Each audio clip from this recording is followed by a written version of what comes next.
Hello everyone. Bे आंनि गिबि खेबनि भिडिअ गिबि खेब MS Wordआव Microsoft Wordआव आंनि फार्स्ट भिडिअ फार्स्ट वर्ड स' आङो नैबे सिगांनि होम पेजनि क्लिपबोर्ड एन्ड फन्ट बेनि सायाव आङो भिडिअ बानायनो नागिरदों दा जायफोर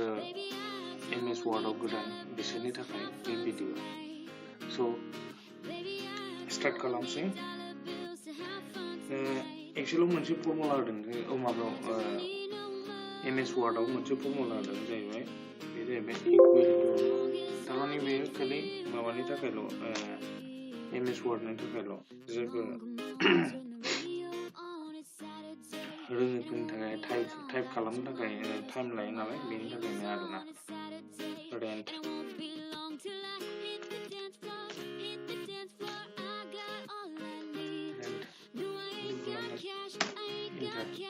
अलरेडि ओंखारबाय बेयाव आरो एखे खालामबावोबा इकुवेल टु रेन्ट डाबल ब्रेकेट माने open bracket and close bracket बेखौ होनांगोन आरोना फार्स्ट अफ अल जोंना नैबे कपि पेस्ट दङ पेस्टआ मानि थाखाय सोलियो जेनेबा नों बेखौ बानायबाय नैबे अनखौ नोङो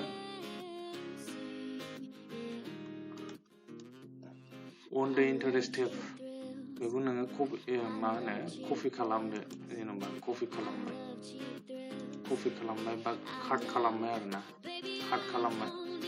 दा नैबेयाव पेस्ट खालामनांगौ नोङो बेखौ होमबा नैबे पेस्टखौ थुयोबानो जागोन आरो बेयो दा बेनो आरोना जेनेबा नैबे मोननैखौ जोङो नैबे सिगाङाव होहैनांगौ सिगाङाव होनोबा जों मा खालामनांगोन कपि खालामदो कपि नैबेयाव होनांगौ पेस्ट टुदो बेबायदिनो आरोना बे कार्ड कपि सेलेक्ट खालामनायनि उनाव नैबे जिनिसा फैगोन आरोना कार्ड होदो नैबे पेस्ट होदो जेनेबा नैबे डकुमेन्ट्सखौ काट खालामनानै कपि खालामनानै नैबे लास्टआवबो मा होनो डकुमेन्ट्सखौ होगोन आरो स्पेस होबाय आङो पेस्ट डकुमेन्ट्सआ फैबाय नैबे जिनिसा दा गगा मोनदों एसे दैलि 9 घन्टा 10 घन्टा डिउटिनिफ्राय फैयोना गोजां बोथोर जाबाय दा जायखिजाया नोंसोरनि थाखाय आं भिडिअखौ बानायदों दा नैबे जाहैबाय नैबे फर्मेल प्रिन्टारखौ आं एसे उनाव बुजायगोन जेब्ला नैबेसिम थाङो नैबे जिनिसखौ रोंग्रोनांगौ फन्टखौ रोंग्रोनांगौ पेराग्राफ रोंग्रोनांगौ बेखौ फर्मेल प्रिन्टारखौ उनाव जों माबागोन सोलोंगोन दा नैबे फन्टआव थांसै दाना नैबेथ' जोब्बाय कपि पेस्ट कार्डआ जोब्बाय दा फन्टआव फैनोसै फन्टआव फार्स्टआवल' नैबे नैबे दङ बे जाहैबाय अनेक साइजनि नों खालामनांगोन आरो बेखौ एप्लाइ खालामनो थाखाय नोङो जेखिजाया माबाखौ नोङो सेलेक्ट खालामनानै लानांगोन आरोना सेलेक्ट खालामबाय जेनेबा नैबे हवाइटखौ सेलेक्ट खालामसै जेनेबा नैबेखौनो हल माबाखौ सेलेक्ट खालामनोसै नैबे सिगांनिखौ सिगांनि पेराग्राफखौ सेलेक्ट खालामनायनि उनाव जोङो नैखौ खालामनांगोन नै होनाय लोगो लोगो बे हारसिंनो चेन्ज जाबाय थादों फन्टआ नों मा साइजआव लिरनो हायो आरोना बे दा आं नैबेयाव लिरसै नैखौ फसायदों आङो नैबेखौ बेबायदियाव होनसै आरो ओमफ्राय नैबे सेकेन्ड अप्सना 11 12 दंना बे जाहैबाय बे फन्टनि साइज आरोना नोङो बेखौ जेसेबां बारायगोन एसेबां देरगोन आरो बे लास्टआव 72 सिम दङ मिनिमामा 8 दङ मेक्सिमामा जाहैबाय 72 दा आं बेखौ 16 14 दोनसै आरोना जाबाय बेनि उनाव जोङो सेलेक्ट खालामनानै नैबे जाहैबाय बोल्ड खालामनो हागोन इटालिक खालामनो हागोन आन्डारलाइन खालामनो हागोन आरोना जेनेबा नैबे आन्डारलाइनखौ खालामसै आं इन्टार होनसै आं बेनि उनाव नैबेनि उनाव आङो इन्टार होगोन होमबा मोजाङै नुसारगोन आरोना इन्टार होबाय आं बेखौ खालामसै आन्डारलाइन बल्डखौ खालामबाबो बेखौ हाथायफिननोबाबो नैखौ जों सेलेक्ट खालामफिननांगोन आरो गासिखौबो नर्मेल खालामोबा बेबायदि हाथायफिननांगोन आरो बोखारफिननांगोन बेखौ थुनानै होदो जेनेबा बे जाहैबाय आरो दाना नैबे दङ नैबे जिनिसा मा अपसन बे अपसना जाहैबाय नों माबा जिनिसखौ लिरबोफ्लांबाय नैबेनिफ्राय बिसिमखौ नैबे डकुमेन्टस ब्लकखौ नोङो लिरबोफ्लांबाय आरोना बेखौ नों दाननो गोसो गैया जायखिजाया नों देखायनो सानदों आरो दाननाय होमबा नों नैखौ क्लिक खालामबानो जागोन बे ब्लकआ दाननानै देखायबायना दा जेनेबा बारा नुवाखै नैबेनिफ्राय बिसिमा नाङा आरोना नोंनो बेखौ दाननाय देखायनांगौ होमबा बेबायदि दानगोन आरो दा बेखौ नों बोखारफिननोबा नों मा खालामगोन सेलेक्ट खालामनांगोन जिखुनु जाया फनाव नों जेखि खामानि मावा मानो नोङो फार्स्टलि सेलेक्ट खालामनांगौ आरोना बेनि उनावसो बै फननि जेखुनु अपसन दङ बेफोर खामानि होगोन आरो दा नैबे दङ नैबे एक्स माबा एक्स स्कुवेर बेफोरखौ जों माने खालामो बे जाहैबाय जेनेबा नों लिरबाय बेयाव 12 लिरबाय 12 th लिरबाय नोङो फिसा दा बेखौ नोङो बेबायदि नाङा 12 th खौ जोङो नैबायदि गाहायाव नांगोन जेनेबा नैखौ सेलेक्ट खालामदो नोङो नैखौ थुयोबा नैबे जागोन आरो मोननैखौबो सेलेक्ट खालामबाय नालाय आङो बे जादों आरोना आंना भुल जादों फोरोंनाया खोन्थानाया सरि दा नों मोजाङै नायफिनदो बेक खालामनो बेनि उनाव आङो जुदि मा खालामोबा 12 लिरबाय 12 बेनि उनाव th जों अनलि th खौ सेलेक्ट खालामनांगोन आरोना th खौ सेलेक्ट खालामनायबा जेनेबा गोजौ थुबाय बेले आया h खौ थुफ्लांबावाखै आङो th जाबाय 12 बे जेनेबा अक्सि HO2 लिरदों नोङो दैनि फर्मुला साइन्सआव जेनेबा HO2 केपिटेल लेटार HO2 नोङो नैबे 2 खौ नोङो गाहायाव लिरनांगोन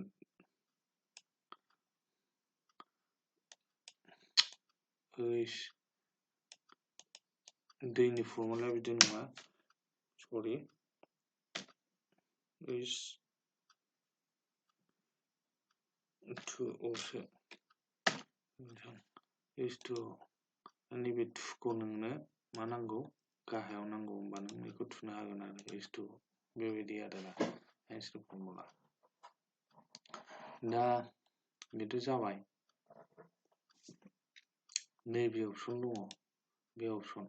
सेन्टेन्स केस बे माने आखरखौ नों गिदिर फिसा खालामनाय मानाय आं नर्मेल साइज खालामनानै लाफिननि बेखौ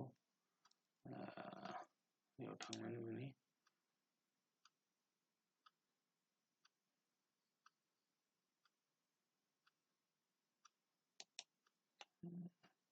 साइजखौ आङो एसे फिसा खालामनि जेनेबा दानसै खालामबाय बे जाबाय जेनेबा नों टाइप खालामबाय नोंनो गासिबो गिदिरखौसो नांजोबगौ गासिबो गिदिर आखरखौनो आं केपिटेल आखराव नों लिरजोबनांगौमोन आरो नों बिदि खालामब्लाबो होमबाबो नों जेबो सिन्था खालामनो गोनां गैया जास्ट निबाव खालामदो आपार केसाव लिरना होदो होमबानो गासिबो गिदिर जाजोब्बाय आरो जुदि नोंनो लवार केस नांगौबा गासिखौबो फिसा नांजोबगौबा फिसा जाजोबगोन गासिबो फिसा जाजोबगोन आरो जुदि नोंनो सेन्टेन्स केसाव नांगौबा जेनेबा फार्स्टनि सिगांनि लेटारा गिदिर जागोन फुल स्टपनि सिगांनि लेटारा बेनि उनाव नों फिसा जाफिनगोन बिदि आरो बे आरो इउ केन इजिलि फुल स्टप जाबाय फुल स्टप इउआ गिदिर जाहैफिनलाय वाइआ फुल स्टपनि उनाव गिदिर जाग्रोगोन बेनि उनाव फिसा जाफिनगोन आरो बे बेनि उनाव नैबे मोनसे दंबावो जोंहा आपार case lower case sentence case नैबे capitalize each word Capitalize each word. नायदो नों माबादि गासिबो माबानि वार्डनि सिगांनि आखरखौ गिदिराव लिरजोबनांगोन इउ आवबो वाइ आ गिदिर केन आवबो सि आ गिदिर बिदिनो गासिबावबो बेबायदि जाबाय आरो ओमफ्राय नैबे लास्टआ जाहैबाय मा बेखौ बारा बाहाया एक्सुवेलि बे जिनिसा जाहैबाय सिगांनिया फिसा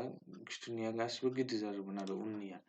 बेयाव इउ आव वाइ आ फिसा जाबाय अ इउ आ गिदिर जाबाय थिग बेबायदिनो गासिबो जाजोबगोन बेखौ बारा बाहाया दा आं बेखौ नर्मेलाव लांसै सेन्टेन्स केसाव रेडि दा बे जोब्बाय नैबे मोनसे दंबावो बे मोनसे बेखौ खालामोबा नोङो अट'मेटिकेलि नैबेयाव सेलेक्सन खालामनाङा आरोना नों गिदिर खालामबा बेयाव थुलांबानो जाबाय बेलाय गिदिर गिदिर गिदिर जालांबाय आरो फिसा खालामफिनोबा बेयाव थुबानो जाबाय आरोना बेयाव थुबानो जाबाय बेकग्राउन्ड मिउजिक होनि बे जाबाय बेनि उनाव जाहैबाय गिदिर खालामनानै लागोननि ओमफ्राय जेन'बा नों मोनसे नों बिराद नायनो गोनां आरोना इउजफुल नोंनि थाखाय होमबा नों बेखौ हाइलाइट खालामनाङो हाइलाइट खालामबा नों नैबेयाव थुबानो जाबाय आरोना एनि कालार होनो हागोन नों कालारावथ' दङ बेलाय जायखिजाया हाइलाइट खालामनो हागोन जेनेबा आंनो नैबेनिफ्राय बेसिमखौ नांगौ हाइलाइट आं गोजायाव लानोसै जेनेबा आं गोजा कालाराव लानोसै गोजा कालाराव लादों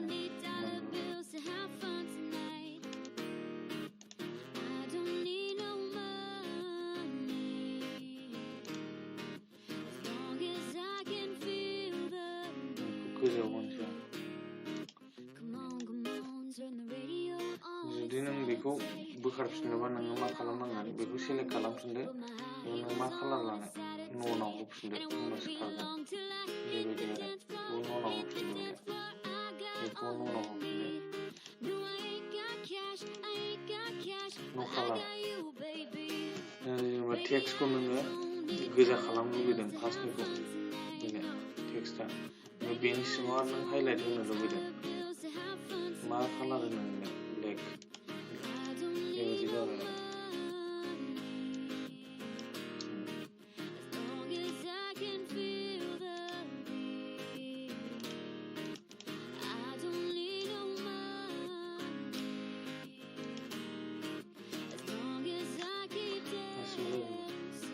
दाना नैबे मोनसे अपसन दंबावो लास्टआव बेयाव मोनसे अपसन दङ क्लियार फर्मेटिं माने नों जत' मा सोलायदों मादों नों बेखौथ' मिथिया सिगांनि बायदि नोंनो नांफिनगौबा नों फारि फारि फोथांफिननो हाया दा बेनि थाखाय जोङो मा क्लियार फर्मेटिं सेलेक्ट खालामदो सिगाङाव जेरै दं बिदिनो जाफिनगोन बेखौ थुदो बेयाव आङो मा होदों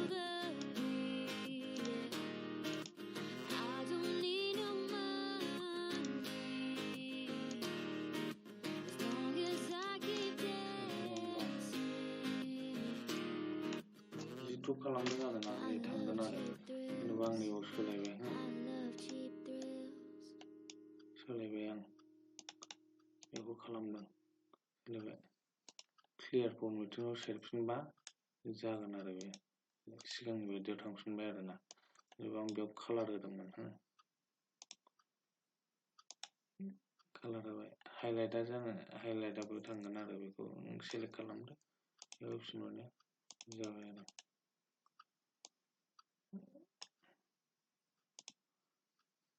न' कालाराव होनांगोन ओमफ्राय बेनि उनाव बेयाव थांदो आं बिदि सोलायदोंमोन नैबेखौ फन्ट सोलायदोंमोन आं बे समावनो क्लियाराव थांफिनबानो जाबाय क्लियाराव थांबानो जाबाय बिदिनो आरोना दा एसेनोसै लोगोफोर माबाफोर सोंलु दङबा कमेन्टआव सोंनो हागोन आरो नोंथाङा आंनि चेनेलाव गोदानबा अननानै बेल आइकनखौ दाबाय साबस्क्राइब खालाम आरो लाइक आरो शेयार खालामनो दाबाव स' एसेयावनो आङो बे माबाखौ फोजोबसै आरो सेकेन्ड भिडिअ नांगौब्ला नोंथांमोना आंनो कमेन्टआव खालामबानो जाबाय। आङो बेनि पेराग्राफ ओमफ्राय स्टाइल एडिटिं बेफोरनि सोमोन्दै आं बानायगोन आरो फारि फारि आं गासिबो भिडिअखौ बानायलांगोन। इनसार्ट मा होनो पेज लेआउट रेफारेन्स मेल मार्क्स रिभिउ भिउ गासिखौबो आं बानायलांजोबगोन। दा गोजोनथोंसै, खुलुमबाय। जै बर' हारिनि जै।